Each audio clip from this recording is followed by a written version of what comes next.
Eu sei que vocês já estão aí numa estrada de aulas remotas com as outras disciplinas. A nossa não será diferente. Sejam muito bem-vindos. Essa é uma aula que, além de eu tentar realizá-la através de uma reunião, falo tentar porque nós, de certa forma, somos reféns, né, das mídias e dos meios tecnológicos, por isso que eu vou deixar ela disponibilizada na plataforma.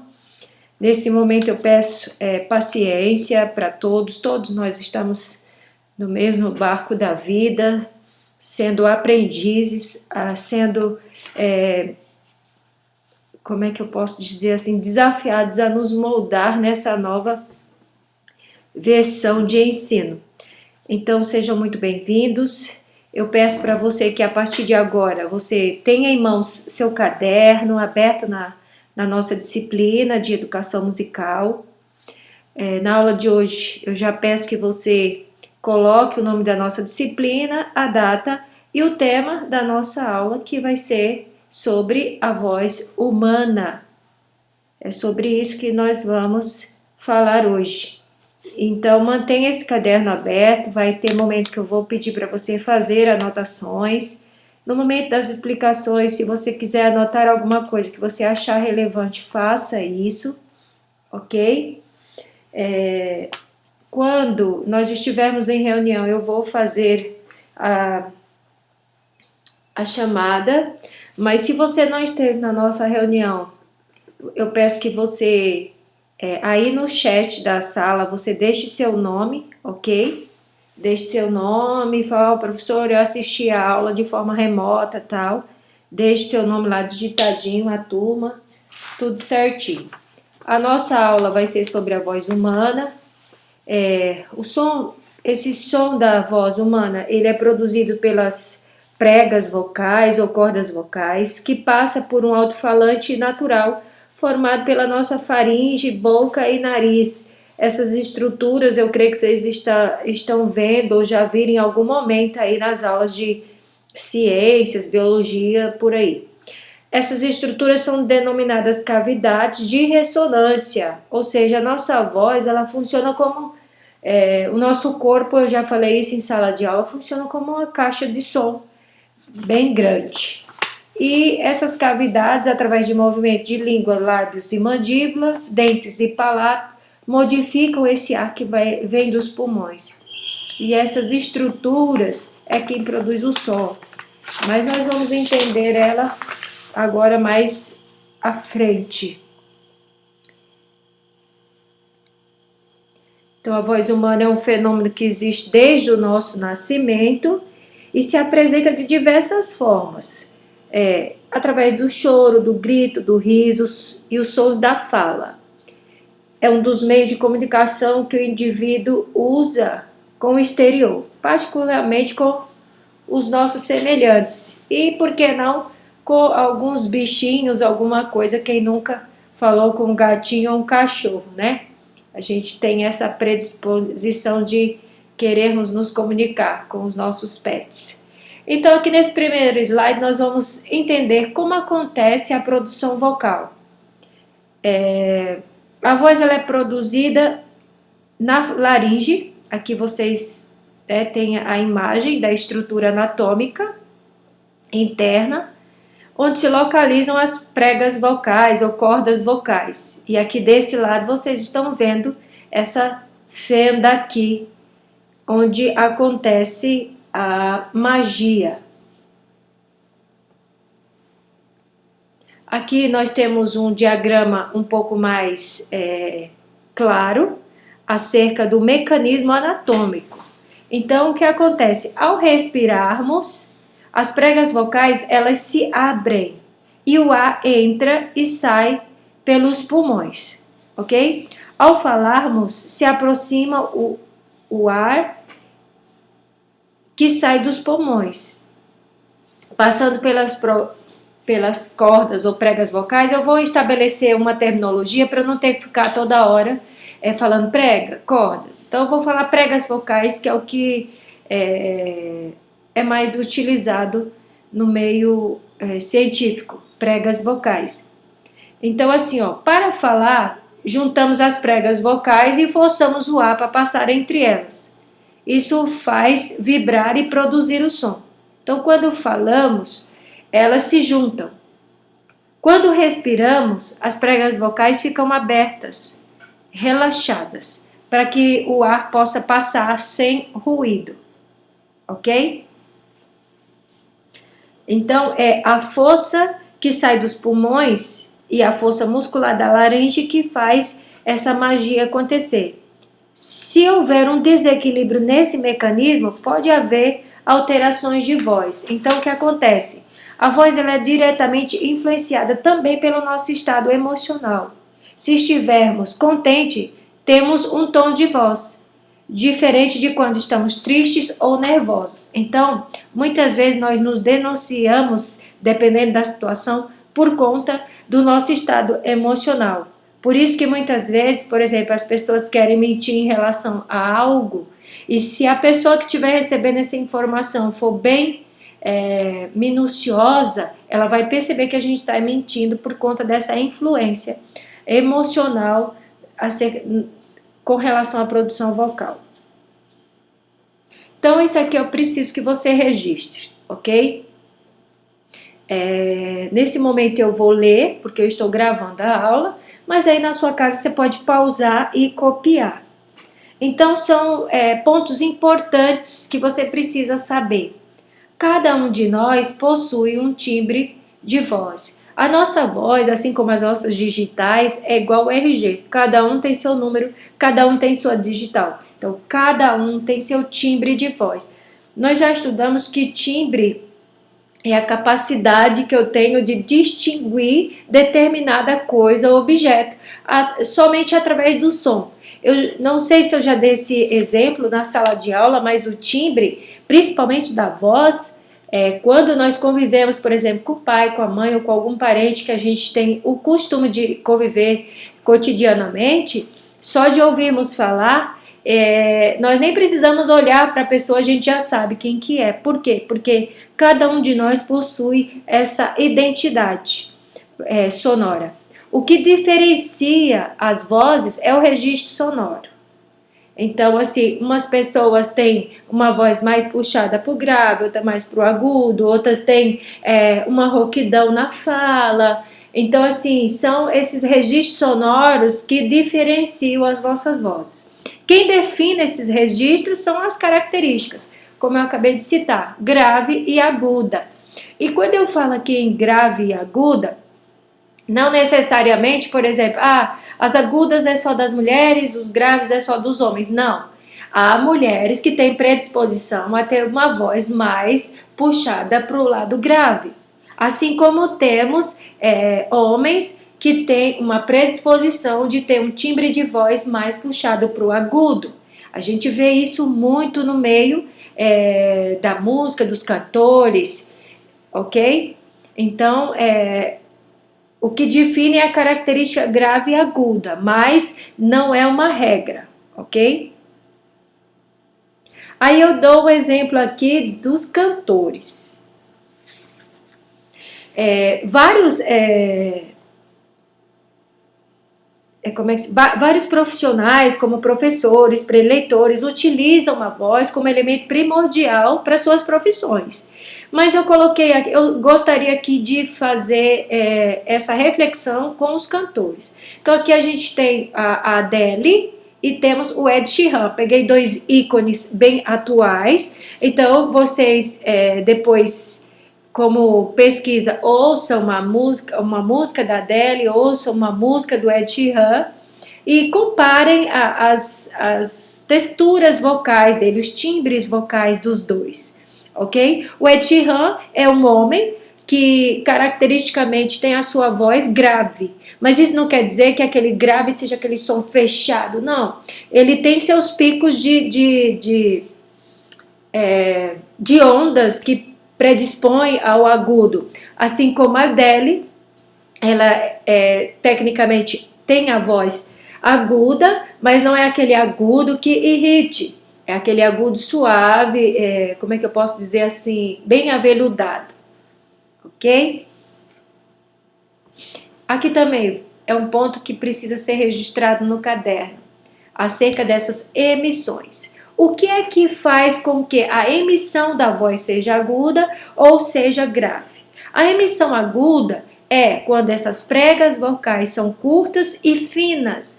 Geralmente, essa característica é na anatomia das mulheres. Geralmente, as mulheres têm esse mecanismo de ter as cordas vocais curtas e finas. Outra coisa também que influencia na emissão aguda da voz é a tensão das membranas. Eu vou voltar aqui no slide, deixa eu tentar voltar no slide, né?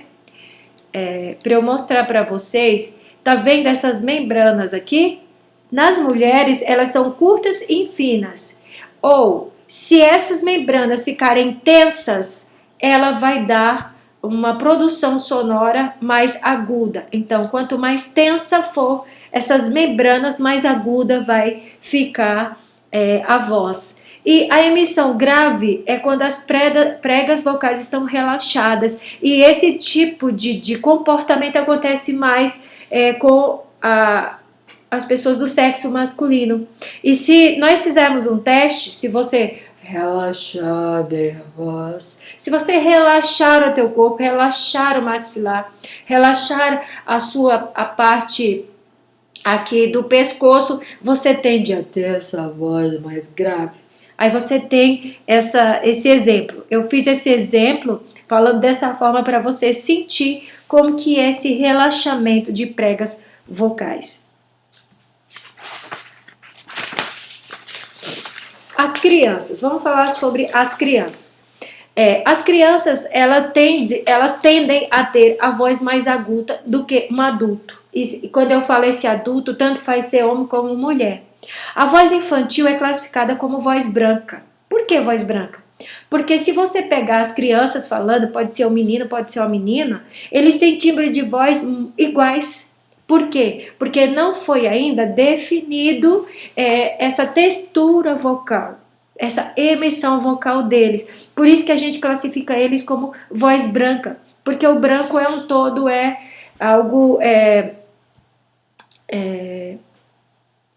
neutro, ok? Então, quando a gente vai trabalhar, por exemplo, com coral infantil, não dá muito possibilidades de mudar por conta desse registro que continua único.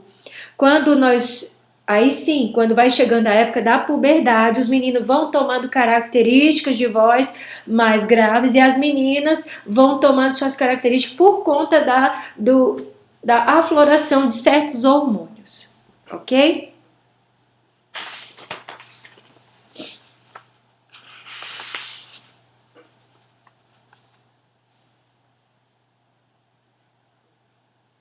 Então aqui nós temos alguns cuidados. A gente fala muito acerca do cuidado corporal, cuidado com a mente, cuidado com a voz, não é diferente. E aqui eu tenho esses dois parâmetros que, se vocês quiserem registrar, é muito louvável. O que eu devo fazer para eu ter um cuidado com a minha voz? Quando as pessoas me buscam para que, pedindo aulas de canto, eu particularmente não gosto de dar aula de técnica vocal. Mas, por quê? Porque a técnica vocal, ela exige minúcias bem complicadas. Assim como as pessoas que querem ser fitness, tem o que evita, o que pode comer, o que não pode comer, cuidados com a voz não é diferente. Então, eu tenho aqui o que deve ser feito e o que não deve ser feito. Então, vamos compará-los um a um. O que deve ser feito? Beber água frequentemente à temperatura ambiente. Ou seja, isso não é uma regra. Tem pessoas que não têm problemas em tomar água gelada e ter uma boa voz. Só que, para um efeito e manutenção de produção vocal melhor, a temperatura ambiente da água, ela tem um efeito bem mais eficaz, porque a hidratação ajuda a manter as cordas vocais lubrificadas. Agora vamos aqui. Falar durante muito tempo. Isso também é prejudicial. Então, assim, os professores, principalmente professores, cantores em fase de gravação, os professores não têm esse cuidado, pelo menos a maioria que eu conheça. Mas o certo falou durante muito tempo, você passar um tempo sem falar. Quando eu estou na ativa dando aulas, geralmente eu aproveito o intervalo para manter-me em silêncio, para que as minhas cordas vocais possam se restabelecer para as próximas aulas. Gritar ou falar muito alto, isso também é um problema muito grande, porque para falarmos e para gritarmos é necessário uma preparação, igual é para cantar. Se você grita ou fala muito alto, sem nenhuma uma postura, você pode ocasionar lesões nessas cordas vocais. Respirar corretamente, não falando nas inspirações. Ou seja, não, você tem que ter um controle de respiração para falar. E isso é muito bom, até mesmo para oxigenação cerebral. Ai, ai, ai. Até mesmo para oxigenação cerebral, o respirar é muito importante. Logo, para também falar não é diferente. Respeitar as inspirações, isso dá uma dicção melhor. Aqui, expor-se a mudanças de temperatura, principalmente ar-condicionado. Ar-condicionado é inimigo da voz. Então, assim, se puder evitar tanto no quente como no frio, é ótimo. Se não, pelo menos manter a garrafinha d'água para hidratar as cordas vocais no momento que você estiver exposto a isso. Falar pausadamente e articular bem as palavras, isso é ótimo para a saúde vocal. É a mesma coisa que respirar corretamente. Tossir e pigarrear, pois provoca um forte atrito entre as cordas vocais. Se você fica... Isso é um veneno para as cordas vocais, faz com que elas vibrem sem necessidade. E o tossir também tem mais um efeito mais negativo do que o pigarrear, a questão do tossir. Fazer repouso vocal após o uso da voz, como eu falei lá na frente, ou seja, você ficar falando, você está prejudicando a saúde dessas cordas. Muitas pessoas, por não ter uma postura vocal correta, elas ocasionam lesões nessas pregas vocais que somente um bom fonoaudiólogo, através de exercícios bem minuciosos e complicados, pode ou não fazer essa reversão se por acaso houver alguma lesão. Falar em ambientes ruidosos e poluídos, porque se você fala muito nesse tipo de ambiente, você vai ter que gritar, e gritar é uma das coisas que precisam ser evitadas.